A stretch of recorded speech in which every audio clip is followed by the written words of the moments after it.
ನಮಸ್ಕಾರ ಎಲ್ಲರಿಗೂ. ಇವತ್ತು ನಾವು ನಿಮಗೆ ಎರಡು ರೀತಿಯ ಬಹಳ ವಿಶೇಷವಾಗಿರುವಂತಹ ರೆಸಿಪಿಗಳನ್ನ ತೋರಿಸ್ಕೊಡಕತ್ತೀವಿ ರೀ.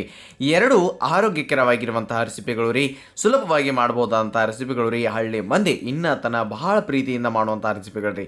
ಎರಡನ್ನೂ ಯಾವ ರೀತಿ ಅಂತೇಳಿ ಸುಲಭವಾಗಿ ಒಂದೊಂದಾಗಿ ನೋಡೋಕ್ಕಿರ ಅದಕ್ಕಿಂತ ಮೊದಲು ಚಾನಲನ್ನು ಸಬ್ಸ್ಕ್ರೈಬ್ ಮಾಡಿರಲ್ಲ ಅಂತಂದ್ರೆ ಜಲ್ದಿನ ಮಾಡಿಬಿಡ್ರಿ. ಮೊದಲೇ ರೆಸಿಪಿ ಸಿಂಪಲ್ ಆಗಿರುವಂತಹ ಕಡುಬಿನ ರೆಸಿಪಿ ರೀ, ಅಥವಾ ಚಕಲಿ ಅಂತಲೂ ಕರಿಬೋದು. ಭಾಳ ಹೆಲ್ದಿ ಮತ್ತು ನ್ಯೂಟ್ರಿಷಿಯಸ್ ಆಗಿರುವಂಥದ್ದು ರೀ.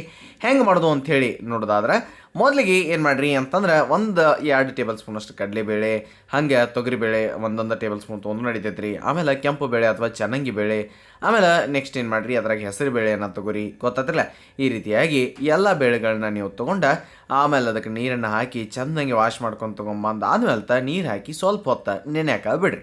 ಅದಾದ ನಂತರ ಏನು ಮಾಡಿರಿ, ಇದನ್ನು ಕುಕ್ಕರ್ದಾಗ ಹಾಕಿರಿ. ಒಂದು ಕುಕ್ಕರ್ದಾಗ ಈ ಎಲ್ಲ ಬೇಳೆಗಳನ್ನು ಹಾಕಿ ಅದಕ್ಕೆ ಎಷ್ಟು ಬೇಕೋ ನೋಡ್ಕೊಂಡು ಅಷ್ಟು ನೀರನ್ನು ನೀವು ಸೇರಿಸ್ರಿ. ತಿಳಿತ್ರಿ. ಇಷ್ಟು ಆದ್ಮೇಲೆ ಅದ್ರೊಳಗೆ ನಾವು ಒಂದಿಟ್ಟು ಅರಿಶಿನ ಪುಡಿ, ಎಣ್ಣೆ ಅದೊಂದಿಟ್ಟು ಹಾಕಿ ಕುದಿಯಾಕ ಇಟ್ಬಿಟ್ರಿ. ಈ ಕಡೆ ಒಂದು ಅರ್ಧ ಕಪ್ಪಷ್ಟು ಜೋಳದ ಹಿಟ್ಟು, 1 ಕಪ್ಪಷ್ಟು ಗೋಧಿ ಹಿಟ್ಟನ್ನು ಒಂದು ಮಿಕ್ಸಿಂಗ್ ಬೌಲ್ದಾಗ ತೊಗೊಂಡು ಅದಕ್ಕೆ ಎಷ್ಟು ಬೇಕೋ ನೋಡ್ಕೊಂಡು ಅಷ್ಟು ಕೆಂಪು ಖಾರದ ಪುಡಿ, ಹಾಗೆ ಅರಿಶಿನ ಪುಡಿ ಮತ್ತು ಧನಿಯಾ ಪೌಡ್ರನ್ನು ನೀವು ಸೇರಿಸಿ ಅದ್ರ ಜೊತೆ ಒಂದಿಟ್ಟು ಜೀರಿಗೆ, ರುಚಿಗೆ ತಕ್ಕಷ್ಟು ಉಪ್ಪನ್ನು ನೀವು ಹಾಕಿ ಒಂದಿಟ್ಟು ಅಡುಗೆ ಎಣ್ಣೆಯನ್ನು ಹಾಕಿ ಚೆಂದಂಗೆ ಕಲಸ್ರಿ. ತಿಳಿತ್ರಿ. ಬರೋಬ್ಬರಿಯಾಗಿ ಇದನ್ನೆಲ್ಲನೂ ನೀವು ಮಿಕ್ಸ್ ಮಾಡಿರಿ ಅಂದ್ರೆ ಖಾರ ಅದು ಎಲ್ಲ ಚೆನ್ನಾಗಿ ಮಿಕ್ಸ್ ಆಗ್ತೈತಿ. ಅವಾಗ ನಿಮಗೆ ಎಷ್ಟು ಬೇಕೋ ನೋಡ್ಕೊಂಡು ಅಷ್ಟಷ್ಟು ನೀರನ್ನು ಹಾಕಿ ಈ ಒಂದು ಹಿಟ್ಟನ್ನು ಕಲಿಸ್ಕೊಂತ ನೀವು ಹೋಗ್ಬೇಕಾಕೈತ್ರಿ. ಚೆನ್ನಾಗಿ ಹಿಟ್ಟನ್ನು ಕಲಿಸಿ ಈ ರೀತಿ ಮಿದ್ದಿ ನಾದಿ ತಯಾರು ಮಾಡ್ಕೊಂಡು ಇಟ್ಕೊಂಡು ಆದ್ಮೇಲೆ ನೀವು ಏನು ಮಾಡಿರಿ ಅಂತಂದ್ರೆ ಇದ್ರ ಉಳ್ಳಿಗಳನ್ನು ಸಣ್ಣ ಉಳ್ಳಿಗಳನ್ನು ಮಾಡ್ಕೊಂಡು ಈ ರೀತಿ ಪೇಡೆಗತ್ಲೆ ಮಾಡಿ ಇಟ್ಕೊರಿ. ಆಮೇಲೆ ಆ ಕಡೆ ಬೇಳೆಗಳು ಕುದಿಯಾಕತ್ತಾವು, ಅವನ್ನೂ ಸಹ ನೀವು ನೋಡಾಕತ್ತೀರಿ. ಹಂಗೆ ಈ ಕಡೆ ಪೇಡೆಗಳು ಒಂದಾದ್ಮೇಲೆ ರೆಡಿ ಹಾಕೋಂತ ಎಲ್ಲನೂ ರೆಡಿ ಆಗಿಬಿಟ್ಟಿದವ್ರಿ. ಈಗ ನಾವೇನು ಮಾಡಬೇಕು, ಈ ಕಡುಬುಗಳನ್ನು ಆ ಕುಕ್ಕರ್ದಾಗನ್ನ ಹಾಕಬೇಕು ರೀತಿತ್ರಿ. ಫ್ಲೇಮ ಸಣ್ಣಿಡ್ರಿ. ಎಲ್ಲ ಕಡುಬುಗಳನ್ನ ಈ ಬೇಳೆ ಜೊತೆ ಹಾಕಿ ಇನ್ನೊಂದು ಸ್ವಲ್ಪ ಬೇಕಂದ್ರೆ ನೀರನ್ನು ಸೇರಿಸಿ ಹಾಕಿ ಚೆಂದಂಗಿ ಇಲ್ಲಿ ನೀವು ಅವನ್ನ ಕುದಿಯಾಕ್ಬಿಡ್ರಿ. ತಿಳಿತ್ರಿ. ಚೆಂದಂಗಿ ಕುದಿಯಾಕ್ಬಿಡ್ರಿ. ಭಾಳ ಮಸ್ತಾಗಿರುವಂಥ ರೆಸಿಪಿ. ಇದನ್ನು ಬೇರೆ ಬೇರೆ ಕಡೆ ಬೇರೆ ಬೇರೆ ರೀತಿ ಮಾಡ್ತಾರೆ. ನಾವು ನಿಮ್ಗೊಂದು ಮೆಥಡನ್ನು ತೋರ್ಸಕತ್ತೀವಿ. ಖಾರಕೊಲ್ಲೊಳಗೆ ಹಸಿಮೆಣಸು, ಬೆಳ್ಳುಳ್ಳಿ, ಶುಂಠಿ, ಉಪ್ಪನ್ನು ಹಾಕಿ ಕುಟ್ಟಿ ನಾವು ಇಟ್ಕೊಳ್ಬೇಕಾಕೈತ್ರಿ. ಹಾಗೆ ಈ ಕಡೆನೂ ಬಿಡ್ಲಾರ್ದೆ ನಡ್ಬರ್ಕ್ ತಿರುಗಾಡ್ಕೊತಾನೂ ಇರಬೇಕಾಕೈತ್ರಿ. ಎರಡನ್ನೂ ನೀವು ನೋಡ್ಕೊತ ಇರಿ. ಹಂಗೆ ಇಲ್ಲಿ ಮೆಂತ್ಯ ಸೊಪ್ಪನ್ನು ಐತಿ. ಮೆಂತ್ಯ ಸೊಪ್ಪು ಅಂದ್ರೆ ಭಾಳ ಚಲೋ ಆಗ್ತೈತಿ. ಒಂದು ಮೆಂತ್ಯ ಸೊಪ್ಪು ಕಡುಬು ಭಾಳ ಮಸ್ತ್ ಆಗ್ತಾವ್ರಿ. ನೋಡಿ, ಈಗ ಏನು ಮಾಡಿರಿ, ಈ ಒಂದು ಕಡಾಯಿದಾಗ ಎಣ್ಣೆಯನ್ನು ಕಾಯ್ಕಿಟ್ಟು ಎಣ್ಣೆ ಕಾದಾದ್ಮೇಲೆ ಸಾಸಿವೆಯನ್ನು ಹಾಕಿ ಅದಾದ ನಂತರ ಜೀರಿಗೆಯನ್ನು ಹಾಕಿ ಒಂದಿಟ್ಟು ಹಿಂಗನ್ನು ಒಗೆದ ಮುಂದಕ್ಕೆ ಇದ್ರೊಳಗನ ನಾವು ಉಳ್ಳಾಗಡ್ಡಿಯನ್ನು ಸೇರಿಸಿ ಆ ಕಡೆಯಿಂದ ಈ ಕಡೆಯಿಂದ ಆ ಕಡೆ ಮಾಡಿ ಅದಕ್ಕೆ ಎಷ್ಟು ಬೇಕು ನೋಡ್ಕೊಂಡು ಅಷ್ಟು ಒಂದಿಟ್ಟು ಖಾರ ಅಂದ್ರೆ ಹಸಿ ಖಾರ ಇದೆ ಕುಟ್ಟಿದ್ದೀವ್ರಲ್ಲ ಅದನ್ನಷ್ಟು ಸೇರಿಸಿ ಮೆಂತ್ಯ ಸೊಪ್ಪನ್ನು ಹಾಕೋಣರಿ.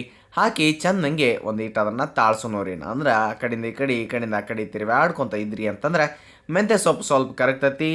ಆಮೇಲೆ ಇದಕ್ಕೊಂದು ಟೊಮೆಟೋನ ನೀವು ಕಟ್ ಮಾಡಿ, ಒಂದು ಮೀಡಿಯಮ್ ಸೈಜ್ ಅಥವಾ ಸಣ್ಣ ಟೊಮೆಟೋನ ನೀವು ಕಟ್ ಮಾಡಿ ಇಲ್ಲಿ ಹಾಕಿ ಅದನ್ನು ಸಹ ತಿರುಗಾಡಿದ ಆದ್ಮೇಲೆ ಇಲ್ಲಿ ಅರಿಶಿನ ಪುಡಿಯನ್ನು ಒಂದಿಟ್ಟು ಹಾಕಿದ್ದೀವಿ. ಹಾಗೆ ಕೆಂಪು ಖಾರದ ಪುಡಿ ಎಷ್ಟು ಬೇಕೋ ನೋಡ್ಕೊಂಡು ಅಷ್ಟು ಹಾಕಿ ಸ್ವಲ್ಪ ಧನಿಯಾ ಪೌಡ್ರನ್ನ ಹಾಕಿ ಚೆಂದಂಗೆ ಇದನ್ನು ಮಿಕ್ಸ್ ಮಾಡೋರಿ.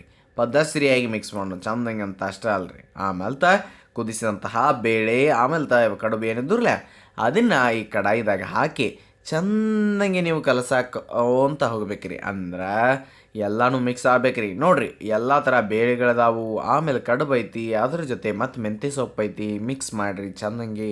ಇನ್ನು ಇದಕ್ಕಿಂತ ನ್ಯೂಟ್ರಿಷಿಯಸ್ ಆಗಿ ಏನು ಬೇಕ್ರಿ, ಈಗ ನೋಡ್ಕೊಂಡು ಎಷ್ಟು ಬೇಕೋ ಅಷ್ಟು ಉಪ್ಪನ್ನು ಇದ್ರೊಳಗೆ ಹಾಕಿರಿ. ಹಾಕಿದಾದ ನಂತರ ಲಾಸ್ಟಿಗೆ ಸ್ವಲ್ಪ ಕೊತ್ತಂಬರಿ ಸೊಪ್ಪನ್ನು ಸೇರಿಸಿ ಚೆಂದಂಗೆ ಮಿಕ್ಸ್ ಕೊಟ್ರಿ ಅಂತಂದ್ರೆ ಈ ಒಂದು ಮಸ್ತಾಗಿರುವಂತಹ ದಾಲ್ ಕಡುಬಿನ ಮೆಂತ್ಯ ಹಾಕಿ ಮಾಡಿರುವಂತಹ ಈ ಒಂದು ಚಕೋಲಿ ಅಥವಾ ಕಡುಬು ಭಾಳ ಮಸ್ತಾಗಿ ರೆಡಿ ಆಯ್ತು ರೀ. ಇದನ್ನು ತಿನ್ನುವಾಗ ಮೇಲೆ ಬಿಸಿ ಬಿಸಿಯಾಗಿ ಇದನ್ನು ಸರ್ವ್ ಮಾಡ್ಕೊಂಡು ತುಪ್ಪ ಹಾಕ್ಕೊಂಡು ತಿನ್ನಿರಿ. ಹೆಲ್ದಿಯಾಗಿರ್ತೈತಿ, ಭಾಳ ರುಚಿಯಾಗಿಯೂ ಸಹ ಇರ್ತೈತಿ ರೀ. ಹಂಗೆ ಇದನ್ನು ನೋಡ್ಕೊತಾನೆ ನಾವು ನಮ್ಮ ಮುಂದಿನ ರೆಸಿಪಿ ಕಡೆ ನೋಡ್ರಿ. ಇದೊಂದು ಮಸ್ತಾಗಿರುವಂತಹ ಖಾರ ಚಕೋಲಿ ರೀ. ಭಾಳ ಸಿಂಪಲ್ಲಾಗಿ ಮಾಡುವಂಥದ್ದು ರೀ. ಇದು ಸಹ ಅಷ್ಟು ಈಸಿಯಾಗಿ ಮತ್ತು ಹೆಲ್ದಿಯಾಗಿರುವಂಥದ್ದು ರೀ.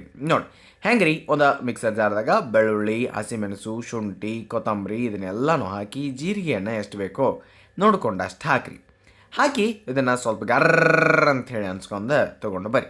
ದಮ್ಮಂಗಿನ ಉಳಿಲ್ರಿ ನಡಿತೈತಿ. ಆಮೇಲೆ ಒಂದು ಪ್ಲೇಟ್ನಾಗ ಪರಾತ್ನಾಗ 1 ಕಪ್ಪಷ್ಟು ಕಡಲೆ ಹಿಟ್ಟು, ಅರ್ಧ ಕಪ್ಪಷ್ಟು 1 ಕಪ್ಪಷ್ಟು ಗೋಧಿ ಹಿಟ್ಟು, ಅರ್ಧ ಕಪ್ಪಷ್ಟು ಕಡಲೆ ಹಿಟ್ಟು, 1/3 ಕಪ್ಪಷ್ಟು ಇಲ್ಲಿ ಜೋಳದ ಹಿಟ್ಟು. ಅದಾದ ನಂತರ ಒಂದೀಟ ಕೆಂಪು ಖಾರದ ಪುಡಿ, ಅರಿಶಿನ ಪುಡಿ, ರುಚಿಗೆ ತಕ್ಕಷ್ಟು ಉಪ್ಪು ಇದನ್ನೆಲ್ಲನೂ ನಾವು ಹಾಕಿದ ನಂತರ ಧನಿಯಾ ಪೌಡ್ರ್ ಒಂದು ಅರ್ಧ ಟೀ ಸ್ಪೂನಷ್ಟು ಮಸಾಲೆಗಳನ್ನ ಹಾಕಿರಿ. ಸ್ವಲ್ಪ ಅಡುಗೆ ಸೋಡಾನ ನೀವು ಇಲ್ಲಿ ಹಾಕಿ ಇದೇಗೇನು ಪೇಸ್ಟ್ ಮಾಡಿದ್ರಲ್ಲ ಅದನ್ನು ತೊಗೊಂಬಂದು ಹಾಕಿ ಹಿಟ್ಟು ಜೊತೆ ಸ್ವಲ್ಪ ಸಮಾಧಾನಲೇ ನೀವು ಒಮ್ಮೆ ಅದನ್ನು ಕಲಸಾಕ ಶುರು ಮಾಡಿ ನೋಡಿ. ಅಂದ್ರೆ ಈ ಹಿಟ್ಟು ಜೊತೆ ಆ ಖಾರ ಆಮೇಲೆ ಎಲ್ಲನೂ ಮಿಕ್ಸ್ ಆದ್ಮೇಲೆ ಎಷ್ಟು ಬೇಕೋ ನೋಡ್ಕೊಂಡು ಅಷ್ಟಷ್ಟು ನೀರು ಹಾಕಿ ಈ ಒಂದು ಹಿಟ್ಟನ್ನು ಕಲಿಸಿ ನಾದಿ ಒಂದು ಪ್ಲೇಟನ್ನು ಮುಚ್ಚಿ ತೆಗೆದ ಇಟ್ಕೊರಿ. ಆಮೇಲೆ ಏನು ಮಾಡಿರಿ, ಇದನ್ನು ಒಂದು ಯಾವುದೇ ಒಂದು ಮಣಿ ಲಟ್ಸು ಮಣಿ ತೊಗೊಂಡು ಅದಕ್ಕೊಂದು ಇಟ್ಟು ಎಣ್ಣೆಯನ್ನು ಹಾಕಿ ಚೆಂದಂಗಿ ಇನ್ನೊಮ್ಮೆ ಹಿಟ್ಟನ್ನು ನಾವು ಮಿದ್ಕೊಳ್ಬೇಕಾಗತ್ತೆ ರೀ. ಇದರಿಂದ ದೊಡ್ಡ ಉಳ್ಳಿ ಮಾಡ್ಕೊಂಡು ಈ ರೀತಿಯಾಗಿ ನೀವು ಹೊಸಿಬೇಕು. ಅಂದ್ರೆ ಉದ್ದುದ್ದಾಗಿ ಉಳ್ಳಿಗಳನ್ನ ನೀವು ಹೊಸೋದು ಈ ರೀತಿಯಾಗಿ. ಆಮೇಲೆ ತಾವು ಏನು ಮಾಡಪ್ಪ ಕೋಡ್ಬಳೆ ಹೆಂಗೆ ಮಾಡ್ತಿರ್ತಿರಲ್ಲ ಸೇಮ್ ಅದೇ ರೀತಿ ಮಾಡೋಕೆ ನೀವು ರೆಡಿ ಮಾಡ್ಕೊಳ್ಬೇಕು ರೀ. ಎಷ್ಟು ಬೇಕೋ ನೋಡ್ಕೊಂಡು ಅಷ್ಟಷ್ಟು ಸಣ್ಣ ಬೇಕಂದ್ರೆ ಸಣ್ಣ, ದೊಡ್ಡ ಬೇಕಂದ್ರೆ ದೊಡ್ಡ ಆ ಅನುಸಾರವಾಗಿ ನೀವು ಈ ಒಂದು ಎಳೆಗಳನ್ನ ಕಟ್ ಮಾಡ್ಕೊಂಡು ಗುಂಡಂಗೆ ಗಾಲಿಗತ್ಲೆ ಮಾಡಿಬಿಡ್ತೈತ್ರಿ. ಚಕಲಿ ಅಥವಾ ಚಕೋಲಿ ಈ ರೀತಿಯಾಗಿ ನೀವು ಮಾಡ್ಕೊಳ್ಬೇಕಾಗತ್ತೆ ರೀ. ಹಿಂಗೆ ಹತ್ರ ನೀವು ಮಾಡ್ತೀರಿ ಎಲ್ಲನೂ ಈಸಿ ಆಗ್ತಾವೆ. ಇಬ್ಬರು ಮಾಡೋಕತ್ತಿದ್ರಿ ಅಂತಂದ್ರೆ ಭಾಳ ಸರಳವಾಗಿ ಕೆಲಸ ಆಗಿಂದಾಗಣ ಆಗಿಬಿಡ್ತದೆ ರೀ. ಆಮೇಲೆ ಒಂದು ಕಡಾಯಿದಾಗ ಎಣ್ಣೆಯನ್ನು ಕಾಯಕ್ಕಿಡ್ನು. ಎಣ್ಣೆ ಕಾದಾದ ನಂತರ ಇದಕ್ಕೆ ನಾವು ಸಾಸಿವೆಯನ್ನು ಹಾಕೋನು, ಹಂಗೆ ಒಂದಿಟ್ಟು ಹಿಂಗನ್ನು ಹಾಕೋನು. ಹಿಂಗಾದ್ಮೇಲೆ ಕರಿಬೇವು ಫ್ರೆಶ್ ಕರಿಬೇವನ್ನು ಹಾಕಿರಿ. ಅದ್ರ ಜೊತೆ ಖಾರ ಪೇಸ್ಟ್ ಮಾಡಿಟ್ಟಿದ್ರು ನೋಡ್ರಿ ಆ ಹಸಿಮೆಣಸನ್ನು ಅದನ್ನು ಹಾಕಿ ಈ ಎಣ್ಣೆ ಒಳಗೆ ಆ ಕಡೆಯಿಂದ ಈ ಕಡೆ ಫ್ರೈ ಮಾಡಿದ ಮೇಲೆ ಸ್ವಲ್ಪ ಧನಿಯಾ ಪೌಡ್ರನ್ನು ನಾವು ಸೇರಿಸೋನು. ಅದರ ಜೊತೆ ಒಂದಿಟ್ಟು ಅರಿಶಿನ ಪುಡಿಯನ್ನು ಹಾಕೋನು. ಕೆಂಪು ಖಾರದ ಪುಡಿ ಎಷ್ಟು ಬೇಕೋ ಅಷ್ಟು ನೋಡ್ಕೊಂಡು ಹಾಕಿ ರುಚಿಗೆ ತಕ್ಕಷ್ಟು ಉಪ್ಪನ್ನು ನೀವು ಸೇರಿಸ್ಬೇಕಾಕೈತಿ ರೀ. ಅಷ್ಟು ನಂತರ ಇದನ್ನು ಚಲೋತ್ನಂಗೆ ಒಮ್ಮೆ ಆ ಕಡೆಯಿಂದ ಆ ಕಡೆ ಅಂಥೇಳಿ ಮಿಕ್ಸ್ ಕೊಟ್ಟಾದ್ಮೇಲೆ ಅದಕ್ಕೆ ಒಂದು ದಿವಸ ನೀರನ್ನು ಎಷ್ಟು ಬೇಕೋ ನೋಡ್ಕೊಂಡು ಅಷ್ಟೇ ರೀ. ಎಲ್ಲನೂ ಎಷ್ಟು ಬೇಕು ಅಷ್ಟೇ ರೀ, ಹೆಚ್ಚು ಕಡಿಮೆ ಮಾಡೋಕ್ಕೆ ಹೋಗ್ಬೇಡಿ.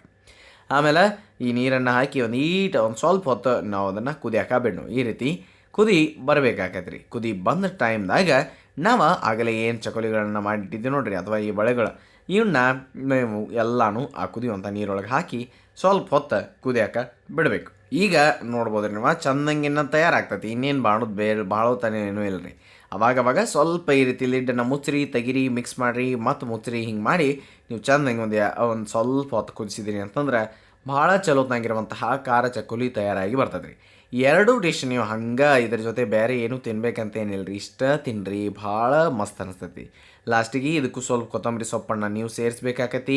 ಆಮೇಲೆ ಈ ರೀತಿ ರಸ ಆಗಿನ ಇರಬೇಕಾಕೈತಿ ರೀ. ಇದು ಸ್ವಲ್ಪ ಹೊತ್ತೈತ್ರಿ. ಆಮೇಲೆ ಒಂದು ಈಟ್ ಗಟ್ಟಿ ಅಂತರೂ ಆಗತೈತಿ.